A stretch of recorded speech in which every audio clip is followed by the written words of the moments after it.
Welcome everyone to the first and only installment of Cooking with Jamie and Annaela. Today we are cooking with capsaicin.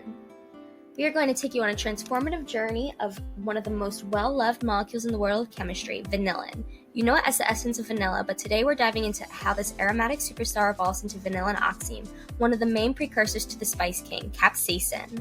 We're going from vanilla to spice. How crazy! Despite its common natural synthesis in chili peppers and known identity in spice modulation, capsaicin is so much more and can be artificially synthesized. Capsaicin, a naturally occurring compound derived from the plants of Capsaicin genus, is a pungent molecule renowned for its interactions with the transient receptor potential vanillate subfamily member 1, or the TRPV1 receptor. This receptor is critical in pain modulation and inflammatory processes, making capsaicin a valuable molecule in scientific research and therapeutic development. Its pharmacological significance lies in its ability to activate TRPV1, offering insight into nociceptive mechanisms and pathways that underlie chronic pain and inflammation.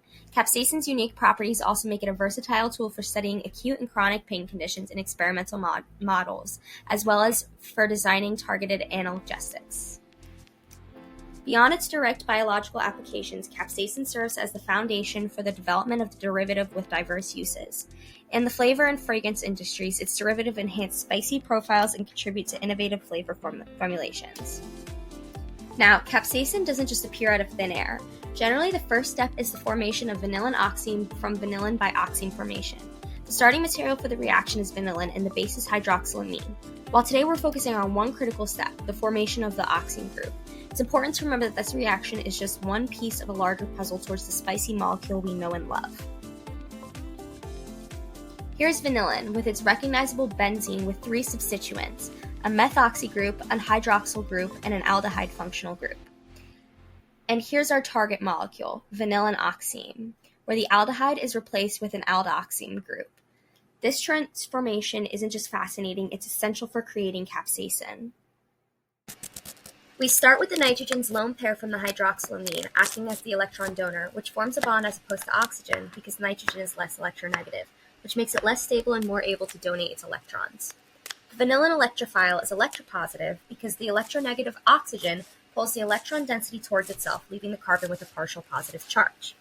Now let's move on to step 1 in our synthesis, in our cooking. The nitrogen forms a bond with the carbonyl group, which causes the double bond between the carbon and oxygen to break.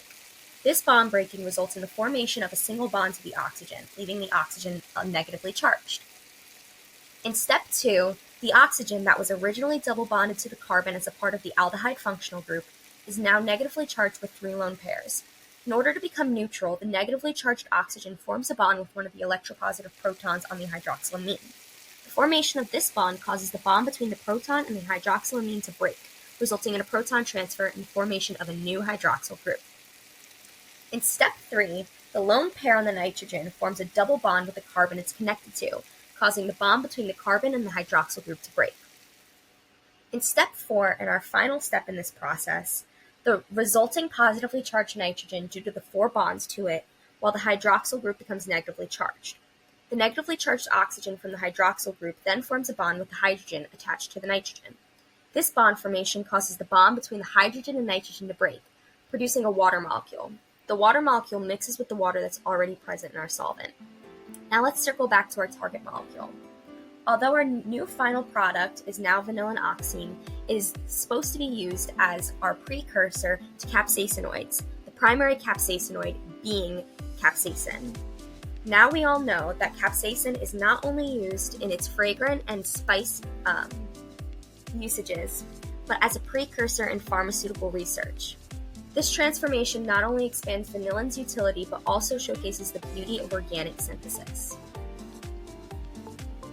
Thank you for joining us on this aromatic adventure. Whether it's in the lab or in the kitchen, chemistry is all around us. Keep experimenting, stay curious, and I'll see you next time. Or not. Thank you.